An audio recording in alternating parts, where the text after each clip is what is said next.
Η συγγραφική με τη μορφή σεμιναριακού μαθήματος διδάσκεται για πρώτη φορά σε ελληνικό πανεπιστήμιο από το τμήμα της Αγγλικής Γλώσσας και Φιλολογίας.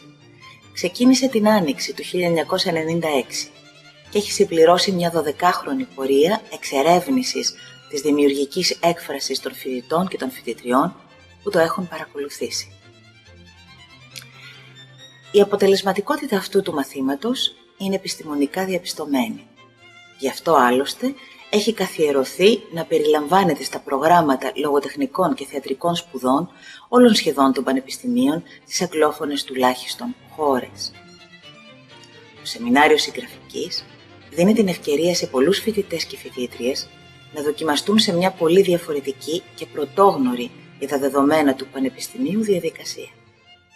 Η διαδικασία αυτή της δημιουργίας εμπεριέχει πάντα κάποια περιπέτεια και έκπληξη, εάν η εμπειρία είναι αρκετά δυνατή για να μας δώσει φρεσκάδα, να μας ανανεώσει. Και αυτός είναι ο σκοπός της δημιουργικής γραφής μέσω της γλώσσας, να δημιουργήσει μια γραπτή τέχνη ώστε να αναδημιουργηθούμε. Η κρυφή πηγή της δημιουργίας δεν είναι η εικόνα, ούτε η ιδέα που της αποδίδει ο συγγραφέας. Είναι μάλλον ο βαθμός της ανθρωπιάς της συγγραφέως που μεταμορφώνει το συνηθισμένο σε τέχνη. Μέσω της γραφής, μια προσωπική εμπειρία μεταμορφώνεται σε κοινή εμπειρία και έτσι, στο βαθμό αυτό, γίνεται αθάνατη, παγκόσμια. Στόχος του μαθήματος είναι η ευαισθητοποίηση των φοιτητών σε πολλές πλευρές της δημιουργικής γραφής, καθώς και η όξυνση της κριτικής τους σκέψης και η ενεργοποίηση των θεωρητικών τους γνώσεων. Έτσι, βοηθά το μάθημα τους φοιτητές και τις φοιτήτριες να αποκτήσουν μια εκ των έσω γνωριμία με τον ιδιαίτερο λόγο της λογοτεχνίας, μέσα από την πρακτική άσκηση στην ίδια τη δημιουργική γραφή. Οι ποικίλες διαστάσεις της γραφής, η αναζήτηση ενός θέματος, η καλλιέργεια ενός προσωπικού ύφους, η επιλογή και δημοσίευση ενός κειμένου, η έκδοση ενός βιβλίου και η κριτική του, φανερώνονται μέσα από τις συζητήσεις των φοιτητών με διακεκριμένους Έλληνες και ξένους ποιητές και συγγραφείς, εκδότες, κριτικούς και άλλους εκπροσώπους των επαγγελματικών κλάδων που συνεπικουρούν στην κοινωνική διαδικασία της ανάπτυξης και στήριξης της δημιουργικής γραφής. Αυτή η εξωστρεφής πνοή της εκφραστικής πράξης που διαχέεται στην κοινωνία υποδηλώνει αντίστοιχα και την εσωτερική ολοκληρωτική δέσμευση του ατόμου στην υπηρεσία της συγγραφικής διαδικασίας, για την οποία συγγραφική διαδικασία η παρουσία διαφόρων προσκεκλημένων ομιλητών έχει σκοπό να λειτουργήσει ως ερέθισμα. Προϊόν του μαθήματος αποτελεί το περιοδικό Αφορμές, το οποίο παρουσιάζει ετησίως τα καλύτερα ποίηματα, διηγήματα και θεατρικά έργα των φοιτητών και των φοιτητριών. Έχουμε ήδη συμπληρώσει τα 10 τεύχη των αφορμών, κάνοντας αναγραμματισμό στον τίτλο του κάθε τεύχους, έτσι ώστε το συγκεντρωτικό τεύχος των καλύτερων ποιημάτων, διηγημάτων και θεατρικών μονόπρακτων να έχει το τίτλο «Morfes Α». Εκδόθηκε το 2006. Το 2008 δημιουργούμε τις Morfes Β. Το περιοδικό αυτό εκδίδει κείμενα των φοιτητών του Σεμιναρίου της Συγγραφικής που συνδιαλέγονται με τη ζωή και το έργο ενός ποιητή από τον αγγλοσαξονικό χώρο. Ξεκινήσαμε με την Αμερικανίδα ποιήτρια Hilda Doolittle, η οποία με την πειραματική γραφή της έκανε μια κέρια πρόταση στο χώρο της μοντέρνας ποιητικής έκφρασης. Η διαδικασία αυτή πήρε τη μορφή των θεατρικών δρόμενων με τη συμμετοχή των ίδιων των φοιτητών και των φοιτητριών. Με αφορμή λοιπόν ένα κειμενικό διάλογο με την ποιήτρια HD, οι φοιτητές και οι φοιτήτριες του σεμιναρίου έγραψαν μονόπρακτα που αποτελούν τη φυσική συνέπεια έρευνας, μελέτης, μεταφράσεων και συζητήσεων γύρω από τη ζωή και το έργο της ποιήτριας και έπαιξαν τους χαρακτήρες των έργων τους οι ίδιοι σε μια παράσταση στις 22 Μαΐου του 2008 στο Μουσείο Ιστορίας του Πανεπιστημίου Αθηνών. Εδώ θα πρέπει να αναφέρω ότι έχουν γίνει άλλες 2 θεατρικές παραστάσεις με το έργο των φοιτητών και των φοιτητριών του σεμιναρίου. Η πρώτη έγινε το Δεκέμβρη του 1998 στο Ευρωπαϊκό Κέντρο των Δελφών και είχε ως θέμα τον Αμερικανό ποιητή Γκάρι Σνάιντερ, ο οποίος ήταν παρόν και συμμετείχε στο δρόμο.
Η δεύτερη παράσταση έγινε στις 12 Οκτωβρίου του 2006 και στην οποία συμμετείχαν 52 απόφοιτοι του σεμιναρίου με το καλύτερο κείμενό.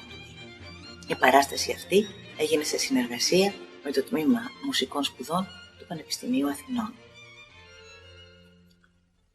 Στο σεμινάριο της συγγραφικής, οι φοιτητές μαθαίνουν να γράφουν μέσα από την ίδια τη συγγραφική πράξη. Οι χαρακτήρες έχουν τη δική τους ζωή, που καθοδηγεί τον συγγραφέα τους στην εξέλιξη του έργου του, ώστε να μην προκαθορίζει το έργο απόλυτα, αλλά να του επιτρέπει να αλλάξει την πορεία, ενώ αυτή εξελίσσεται. Παρέχοντας στον εαυτό μας ελεύθερο χρόνο και ελευθερία να φουγκραζόμαστε και να παρατηρούμε την ίδια την πορεία της συγγραφής, δίνεται η δυνατότητα στο υλικό να καθοδηγεί το δημιουργό. Και έτσι ο δημιουργός εκ περιτροπής γίνεται το υλικό που θα δημιουργηθεί εκ νέου. Προσπαθούμε να αφήσουμε τη συγγραφή να μας διασκεδάσει, να μας ανανεώσει. Στην προσπάθειά μας να δημιουργήσουμε έργο, μας δημιουργεί αυτό, η έκσταση μέσα από την έκφραση. Ξεπερνούμε τον εαυτό μας όταν εκφράζουμε τον εαυτό μας. Η συγγραφική είναι μια διαδικασία που δεν τελειώνει στο πλαίσιο των ωρών διδασκαλίας ή στα χρόνια σπουδών ή στους τρόπους έκφρασης. Τη βλέπουμε συνεχώς να μεταλλάσσεται, γιατί αγγίζει τη δημιουργική φύση των φοιτητών μας. Είναι σαν να μπολιάζουμε δέντρα και ύστερα να τα βλέπουμε να ανθίζουνε.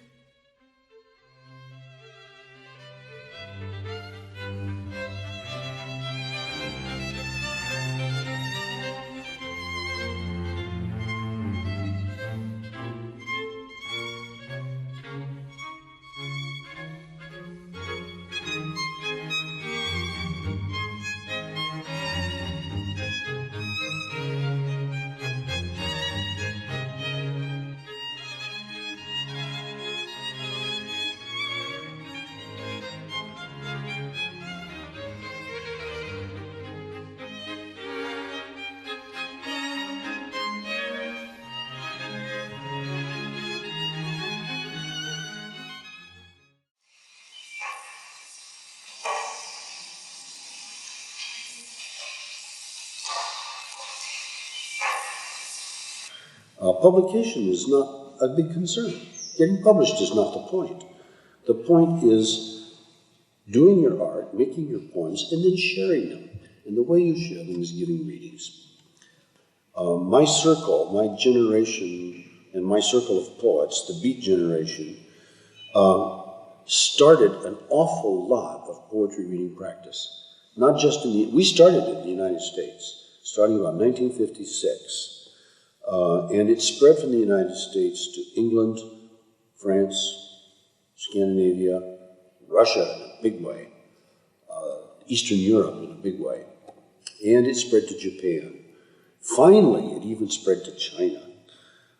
And so, I belong to the generation that made poetry go back to the people and become something that was shared orally.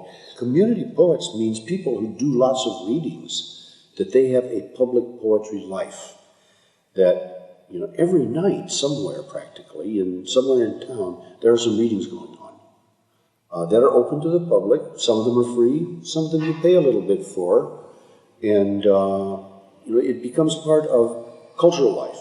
It becomes really part of the cultural life of any given city or community. One of the things I most admire about poetry is that it is not on TV. Except for rap, which is... Yeah, rap is poetry, too. Of a kind. Of a kind. But, people say, gee, why isn't poetry on TV? Poor poetry. Nobody likes poetry enough to put it on TV. And people think that way. Ordinary dumb minds think that way. And I say, no, this is the strength of poetry. This is one of its beauties. It's too subtle. It's too elusive. It is too simple. It is too clear to be on TV. Let's keep it that way. Let's not let it be put on TV. It should be a living art, like drama is a living art. And that's one of the powers of poetry. It strengthens community. Media culture, TV culture, destroys community. It removes people from each other. It separates people from each other. It keeps every household at home at night in their own house watching their own TV. When they used to get together at night and play music in different households, or they used to get together at night and tell stories, like in the villages. Villages, I know this is true in North America with Eskimos and Indians too. Now, they all stay home, each in their own house, and watch separate TV sets. That is the destruction of community. It's the destruction of conviviality. It's the destruction of public life. And so poetry also is, oddly enough, one of the things that keeps a shred of public life and community life going for us through the medium of the poetry reading. Television. It's opium of the people. It destroys family life. It destroys village life. People don't tell stories. They don't play their music instruments. They go watch television. It destroys local culture, local celebrations, and the level of intelligence is very low. We should first communicate with each other, not worry about TV. Communicate with each other. Gossip is the best way to get news. Rather than TV, just get it from your neighbors, get the gossip. I don't think TV adds very much to our lives. I don't have it myself, I never have. I refuse to have a TV in the house.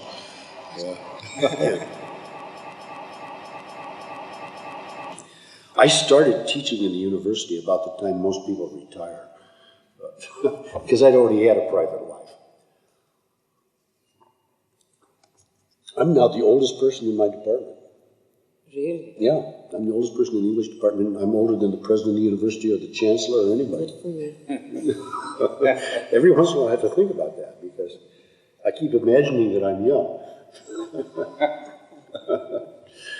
Well, I used to be the youngest in the group. When I first went to San Francisco, all the poets were older than me. And they were older by me than 5 or 10 years. You're still young, lady. No. I have to make a terrible confession.